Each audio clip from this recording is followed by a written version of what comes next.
तो बच्चों next 120 seconds में मैं आपको पढ़ाने वाली हूँ जूलॉजिकल टाइम स्केल और उसके बारे में कि कैसे याद करना है। तो इस वीडियो को ज़रूर सेव कर ले और ज़रूर से याद कर ले और एक बार देख ले, क्योंकि यहाँ से भी माइट भी क्वेश्चन आने के चांसेस है नीट 2025 में। तो करें स्टार्ट। लॉजिकल टाइम स्केल एक ऐसा टाइम स्केल है जहाँ पे हम मैप करने वाले हैं सारे एनिमल्स और सारे प्लांट्स को कि वो कब ओरिजिनेट हुए इस धरती पर। उसको कहते हैं जूलॉजिकल टाइम स्केल। सबसे पहले जो सबसे बड़ा टाइम पीरियड है उसको हम एरा कहते हैं। एरा के अंदर मिलते हैं हमें छोटे छोटे पीरियड्स, उसके अंदर भी छोटे छोटे एपॉक्स होते हैं।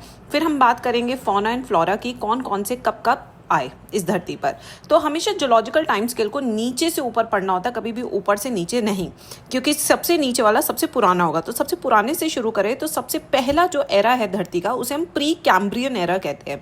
इसके अंदर appearance of eukaryotes and multicellular organism start हुआ था। वहीं पे प्लांट्स के केस में प्लैंक्टन्स एंड प्रोकैरियोट्स आए थे। इसके बाद आता है हमारा पैलियोजोइक एरा।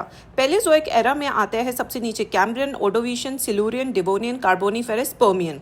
प से पारो से हमेशा याद रखना कुछ मैमल या ह्यूमन से रिलेटेड होगा।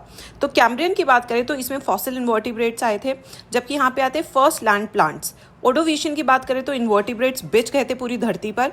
सिल्यूरियन में लैंड इन्वर्टिब्रेट्स की भी अपीयरेंस स्टार्ट हो गई थी, जबकि डिवोनियन में it is called as age of fishes. वहीं पे कार्बोनिफेरस में we have amphibians, age of amphibians भी कहते हैं, और पर्मियन में we have mammal like reptiles. Plants के केस में जोस्टेरोफाइलम से प्रोजिम्नोस्पर्म से सीड फॉर्म्स एंड ब्रायोफाइट्स आ चुके थे। Bryophytes are also called as amphibians of plant kingdom. उसके बाद आते हैं मीजोजोइक एरा, जिसे हम कहते हैं एज ऑफ रेप्टाइल्स। इसमें 3 पीरियड है, ट्राइसिक, जुरासिक, क्रिटेशियस, जिसमें डायनासोर आए भी, डोमिनेंट भी हुए और खत्म भी हो गए ड्यू टू कॉन्टिनेंटल ड्रिफ्ट या मीटेरॉइड्स। वहीं पे अगर प्लांट्स की बात करें तो इस टाइम पे आए फर्न्स, कॉनिफर्स, साइकड्स, हर्बेशियस लाइकोपोड्स, गिंकोस, नीटेल्स, फिनोप्सिडा यानी कि टेरिडोफाइट्स एंड जिम्नोस्पर्म्स का बोलबाला था।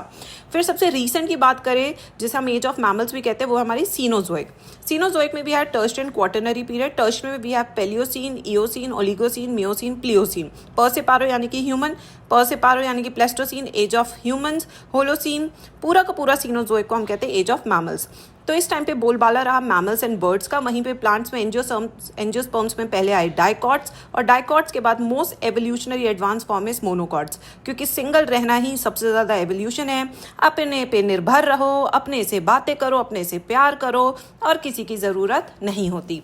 तो इसी के साथ जूलॉजिकल टाइम स्केल यही है, इसका स्क्रीनशॉट ले लें। इससे ज़्यादा कुछ भी नहीं आएगा नीट एग्जाम में, फटाफट से करा दिया। एंड दिस इज गर्मा Goyal signing off for today, and do let me know next topic आप कौन सा चाहते हैं इन द कमेंट सेक्शन।